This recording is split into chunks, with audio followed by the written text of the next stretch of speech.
surprising results produced a few shakeups in the NFL playoff picture in Week 15.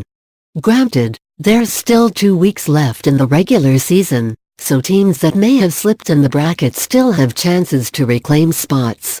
But with more teams eliminated from playoff contention, there's no doubt the dust is settling. Here are winners and losers from the weekend's action. Winners: Houston Texans. They won on Saturday, clawing back against the Jets, 29-22, but the biggest victory came in another state. With the Steelers toppling the Patriots, 17-10, Houston now has control of the AFC's No. 2 seed that would give the Texans a first-round bye and home field advantage throughout the playoffs, except if they were to face the Chiefs in the AFC Championship game. But with Kansas City 11-3 having lost 2 of their last 4 games and facing a tough matchup against the Seahawks, Houston 10-4 even still has a shot at the conference's top seed. Matt Nagy. Not only did Nagy's Chicago Bears clinch an NFC North title with their 24-17 victory against the Packers, he's only building his case for Coach of the Year consideration. Nagy inherited a 5-11 Chicago squad that had finished last in the division 4 years in a row. He now has led the Bears to a 10-win season and their first division crown in 8 seasons. And with a young quarterback in Mitchell Trubisky, a few skill position players like do-it-all running back Tariq Cohen locked up, and a stellar defense clamping opposing offenses, the Bears could be a force in the division in years to come. Frank Reich. The 23-0 shutout of the Cowboys was impressive enough, but the Colts now have won 7 of their last 8 and are in position to make a late push for the last wild card spot in the AFC. Indianapolis 8-6 has games left against the Giants 5-9 at home and on the road against the Titans 8-6, both of which are very winnable for Indy. The Ravens, meanwhile, are currently in that No. 6 seed. But they have a tough matchup against a red-hot Chargers squad 11-3 that is playing for an AFC West title, so Los Angeles really can't afford a loss. Everyone already knew that Andrew Luck could make plays. Indy's offensive line is now a strength, and as the game against Dallas showed, the Colts can win on the ground, too. Josh Johnson, at 32 years old, 10 years after he was drafted, on an active roster with his 9th different team, and more than 7 years since his last start, Johnson earned his first career victory, 16-13 against the Jaguars.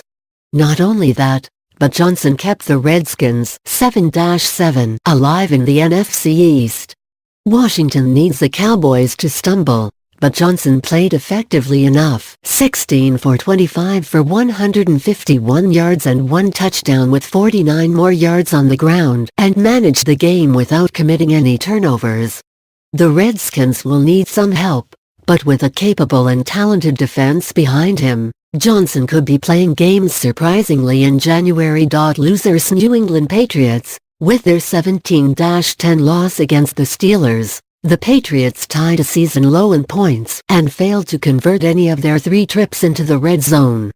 They've now lost 2 in a row and are 2-3 in their last 5. The Patriots typically figure things out as the season wears on, but quarterback Tom Brady, his poor decision to heave a prayer in the middle of the 4th quarter leading to a crushing Joe Hayden interception, has had 2 awful mental gaffes in as many weeks. Under coach Bill Belichick, the Patriots are just 3-3 in the postseason and have never reached the Super Bowl when they haven't had a first-round bye in the postseason.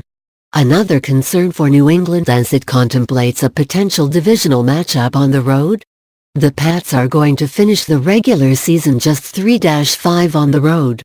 Dallas Cowboys, all they had to do to clinch the NFC East was win. Instead, the Cowboys flopped on the road, got shut out for the first time since Week 11 of 2003, and need to regroup before their Week 16 clash at home against the Buccaneers. And because Washington won, the Cowboys couldn't clinch a playoff spot. The Colts dominated Dallas on the ground for 178 yards and controlled the clock. The Cowboys turned the ball over on downs 4 out of 5 times. Star receiver Amari Cooper was erased. The Cowboys are still in the driver's seat for the division, but with only one game of separation, they can't afford another dud like that. Miami Dolphins. Perhaps it was a hangover after Miami's stunning, last gasp, double lateral game-winning touchdown last week against the Patriots, but the Dolphins came out flat against the Vikings. They faced a 21-point deficit in the first quarter and ended up getting routed, 41-17. Now Miami 7-7 needs another miracle, and not just a fluke play. For the Dolphins to sneak into the playoffs, they essentially need every team ahead of them in the conference standings to lose.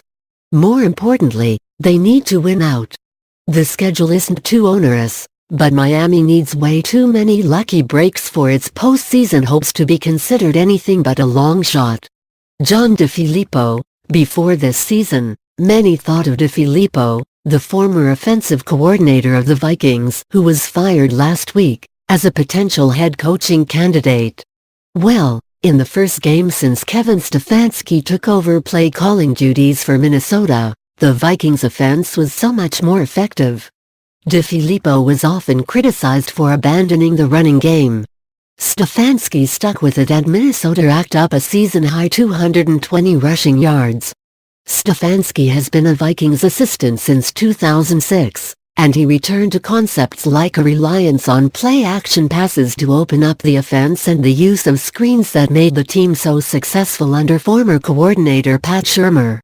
DeFilippo should still get consideration for other jobs, but Minnesota's season-high 41 points without him showed that he might still need to get more creative when adapting to personnel in whatever his new role might be.